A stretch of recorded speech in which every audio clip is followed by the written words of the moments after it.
संभाजी भगवान शिव से विलग होकर अपने शरीर को भस्म किया, हिमालय के यहां जाकर के पार्वती जी के रूप में प्रकट हुए।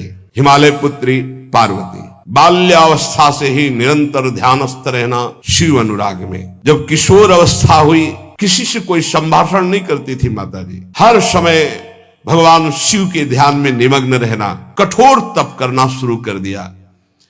जो बिल्व पत्र सूख कर गिर जाते थे, माता जी उसको अपने मुख में रख करके पा लेती। एक बिल्व पत्र, अपर्णा, शरीर सूखने लगा।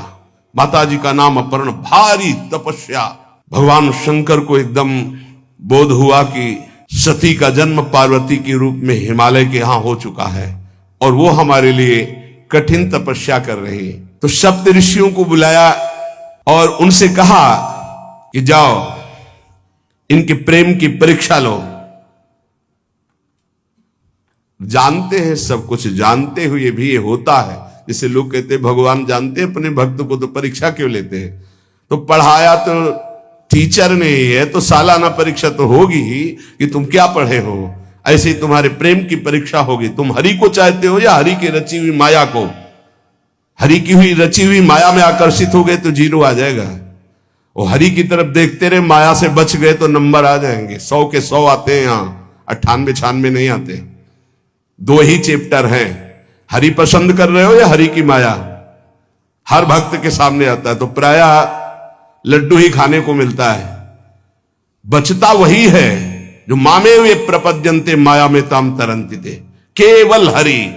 पार्वती पहि जाई तुम प्रेम परीक्षा लेहु, गिरिहि पेरि पठयहु भवन दूरी करेहु संदेहु।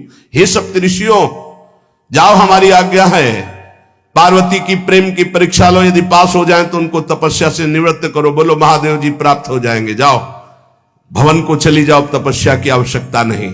ऋषियों ने जाकर के पार्वती जी को देखा, मानो मूर्तिमान तपस्या विराजमान हो, अस्थिमात्र हुए रहे शरीर, सूखे पत्ते बिल्व के। मुनि बोले, हिमांचल नंदिनी, इतना कठोर क्या प्राप्त करना चाहती हो? किसकी आराधना कर रहे हो? तुम्हारा लक्ष्य क्या है?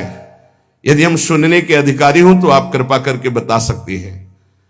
पार्वती जी ने कहा, मन बड़ा सकुचाता है आपसे ये बताने में। आप लोग कहीं मेरी हंसी ना उड़ा दें जो मेरा लक्ष्य है। मैंने भी बहुत सिखाने की कोशिश की, लेकिन मेरा मन नहीं मान रहा, हठ पकड़ लिया है। क्योंकि मेरे गुरुदेव ने मुझे जो आकर के बचपन में बता दिया, मैं वही हृदय से स्वीकार कर ली। मनुहठ परा सुनई न सिखावा, चहत बारी पर भीति उठावा। नारद कहा सत्य सोई जाना, बिनु पंखन हम चाहि उड़ाना। मुनियो, वैसे आप भी हंस दोगे। ऐसा लगता है जैसे हम भारी प्रबल धारा में बालू का बांध बनाना चाहती हैं। कहां भगवान शिव और कहां मैं? मेरे गुरुदेव नारद ने बचपन में आकर के कहा, तुम्हारे पति देवाधिदेव महादेव होंगे। बस मैं तब से अपने पति की प्राप्ति की आराधना कर रही हूं। पता नहीं आप मेरी बात सुनकर हंसेंगे कि मानो बिना पंख के मैं आकाश को छूना चाहती हूं। ऋषि हंस पड़े और कहा, बात तो सही है, पर्वत से उत्पन्न हुई हो तो इसलिए तुम्हारी बुद्धि भी हमें लगता है जड़ ही है। नारद के उपदेश से आज तक किसी का घर बसा है? नारद के उपदेश से किसी का घर बसा है? अरे जिस जिसका उपदेश किया उसको बैरागी बना दिया, गृहस्थी तो बनाया नहीं। नारद उपदेश सुनकर किसी का घर बसा हो ऐसा तक प्रमाण नहीं है। देखो,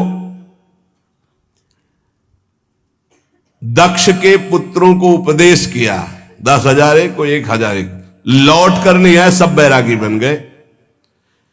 चित्रकेतु को उपदेश किया, घर चौपट हो गया। प्रहलाद जी को उपदेश किया, पूरा हिरण्यकश्यप का नाश हो गया।